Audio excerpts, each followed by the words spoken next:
Hi, welcome back to the channel. I'm Michelle, and today I want to share with you what I and my kids are reading for the month of July. So if you're new here, I have an 8-year-old, a 4-year-old, and a 1.5-year-old.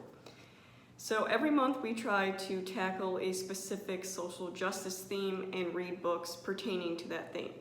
So I get a subscription box, Little Justice Leaders. It is a social justice subscription box aimed for children. I have a bunch of unboxings on my channel and reviews on this. I'll link some of them above if you want to check them out. I buy this with my own money. I am not paid to do, it's not a promotion or anything. I spend my own money on this because I think it's a wonderful program. So with this subscription box every month, inside the box you get a resource list of books to expand your knowledge on the topic. So books for kids and books for adults, as well as resources, online resources, different things like that, that you can look further into to educate yourself on that, which I really appreciate. So the theme for July was food justice and food insecurity.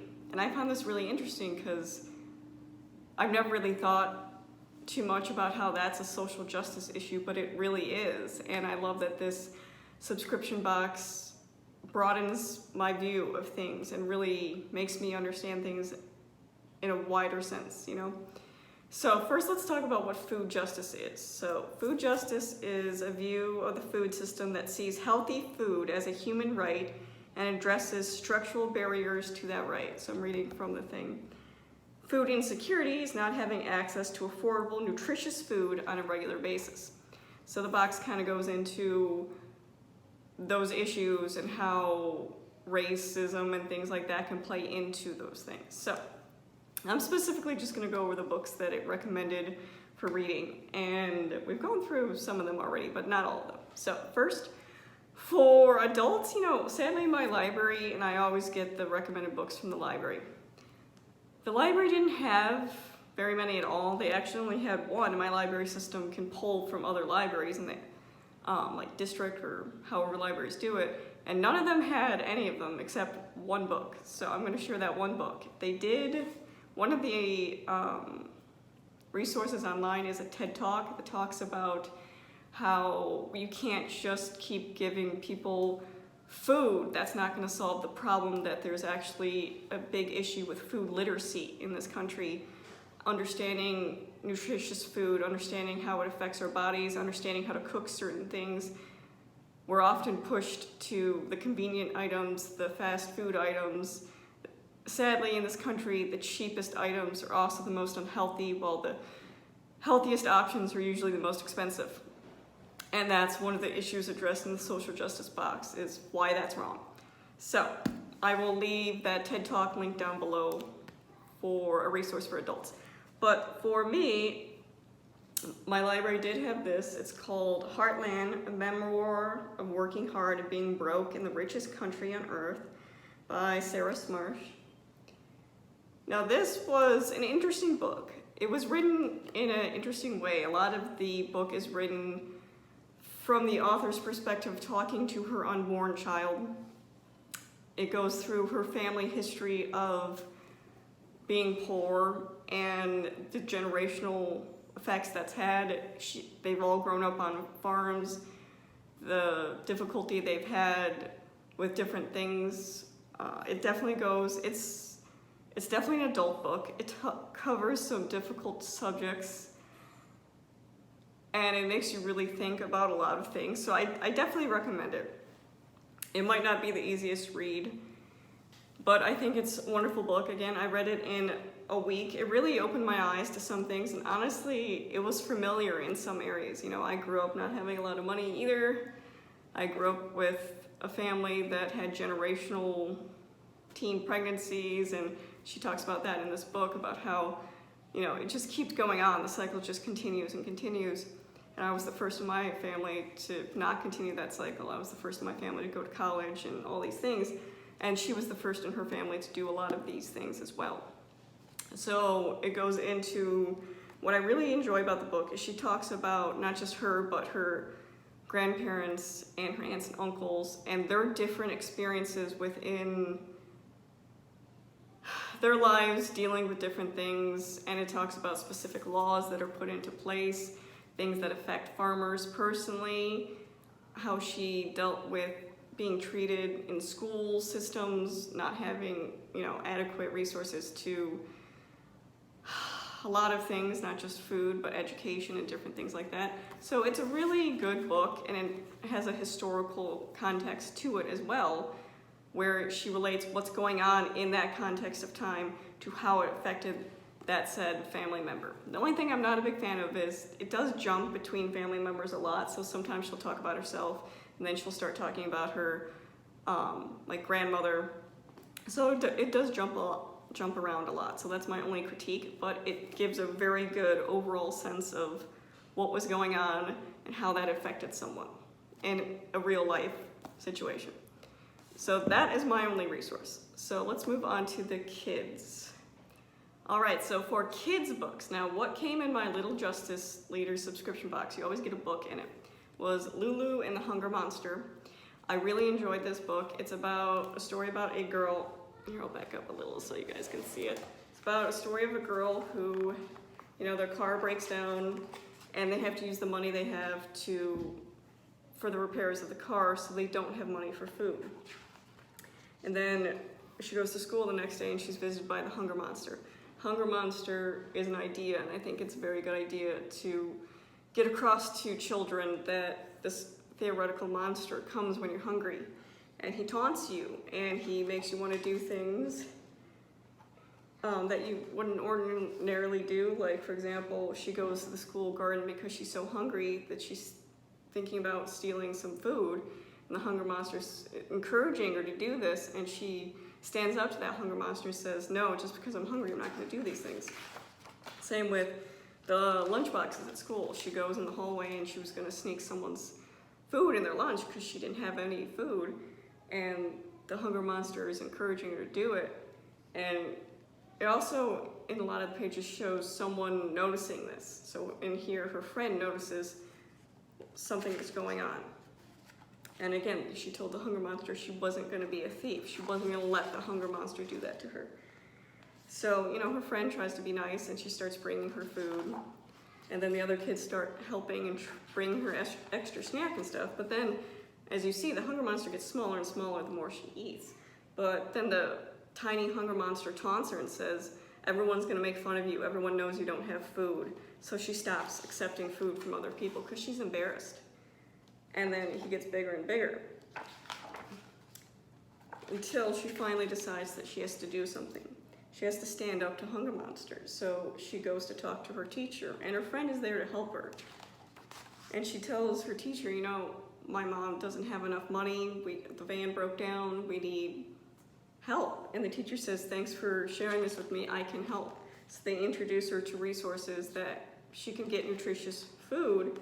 And then she says goodbye to Hunger Monster because she has the tools to stand up to it now. And I think it's a wonderful book, and it's very age appropriate. And that TED Talk I'm going to link below is actually by the author. That's his TED Talk. So I think it's a wonderful story explaining to children the difficulties of going hungry. To go with that, I also have Maddies Fridge. This is, again, a similar concept. A little girl is playing with her friend, and they go to the one girl's house, and she realizes her friend doesn't have any food. They only have milk in the fridge, and the girl is told her that she's saving that for her little brother because her little brother needs it more than she does.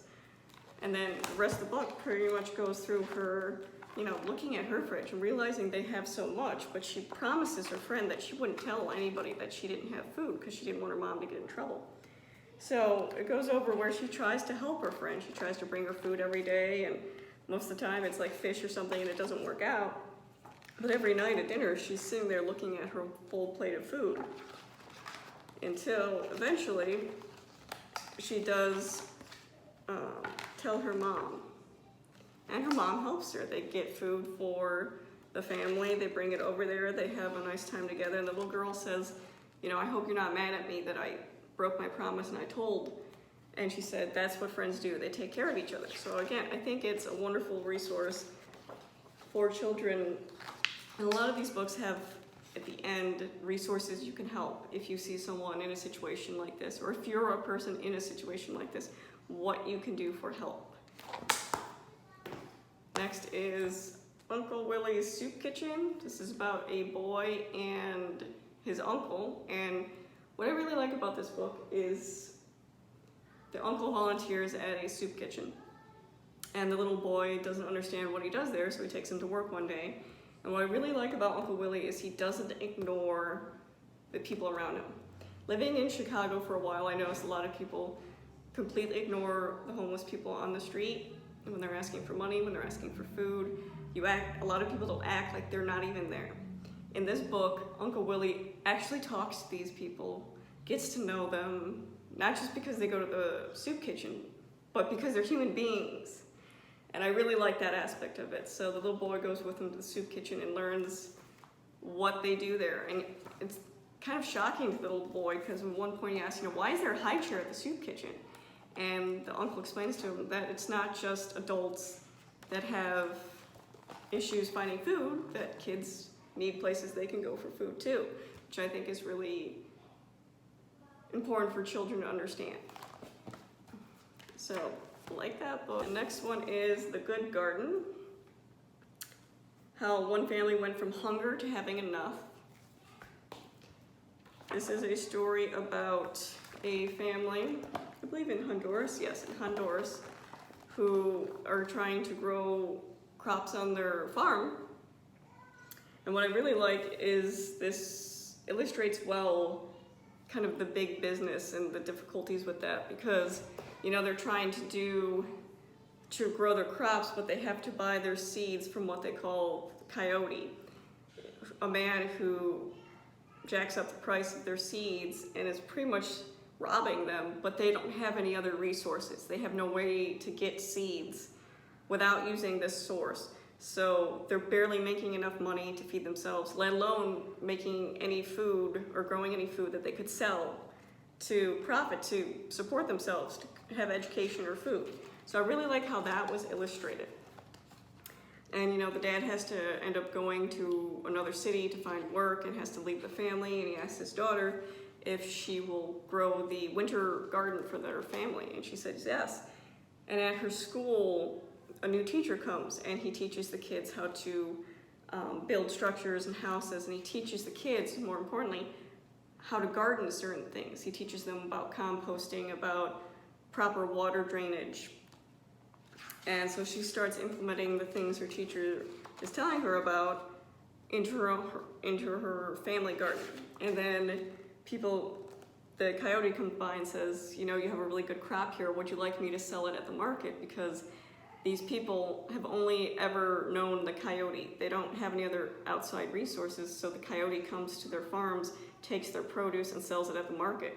But of course, that coyote is giving them the bare minimum for their crops, but selling it for much more, so they're getting the profit of that. So I think that's a wonderful way to illustrate to children.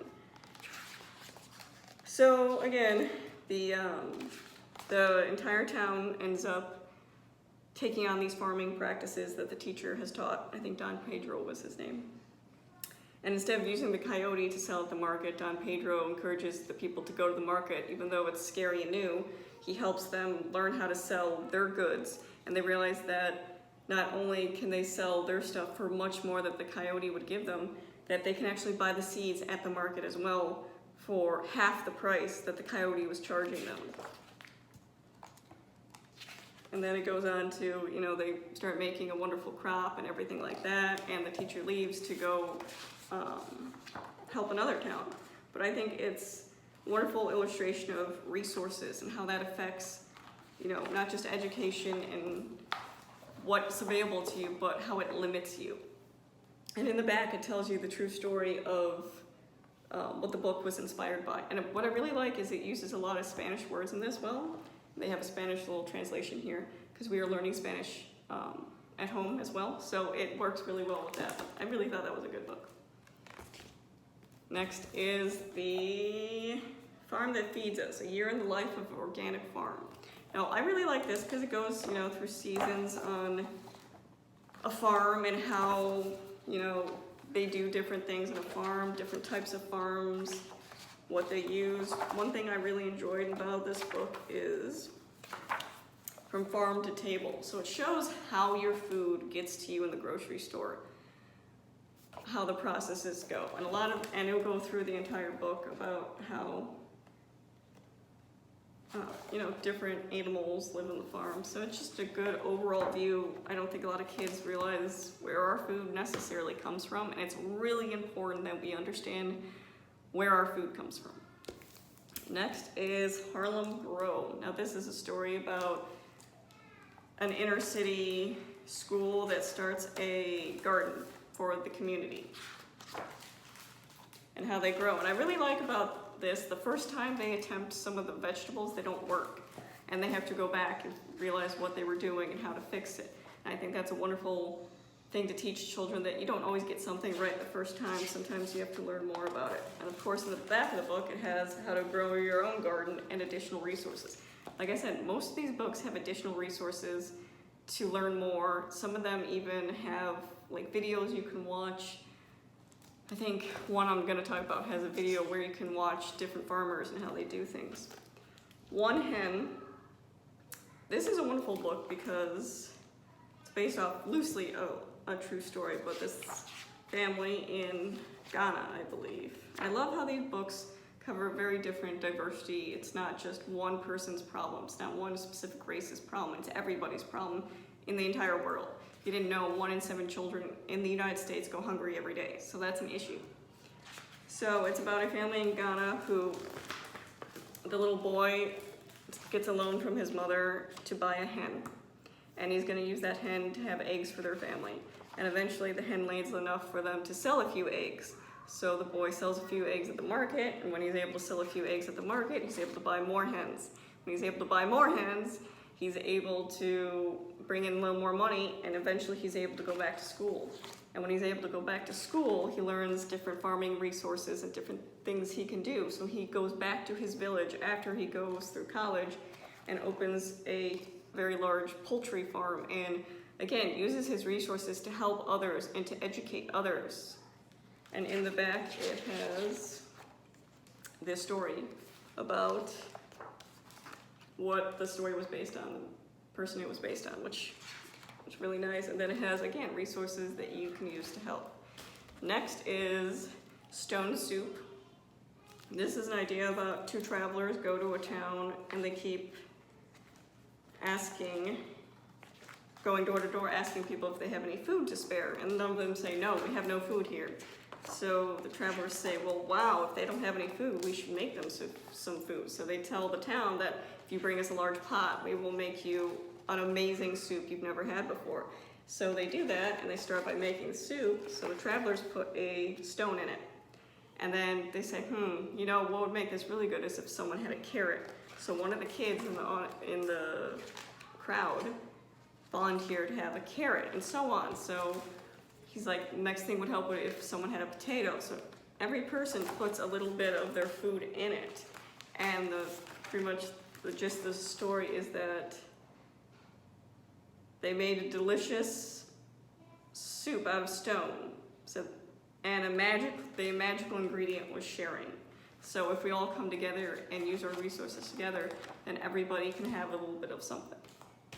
Last one I'm going to talk about is Right This Very Minute. I think this is a wonderful resource because it talks about how this little girl sits down for breakfast and the mom says, oh, you need maple syrup. You're going to need a farmer for that. And it goes into each thing, how it comes from a farm, how the farmers get the orange juice, how the farmers get the wheat for the pancakes, which ironically in this house we don't use wheat pancakes because my daughter has celiac disease, so we talked about different things about that, but how the farmers get the syrup for your maple syrup.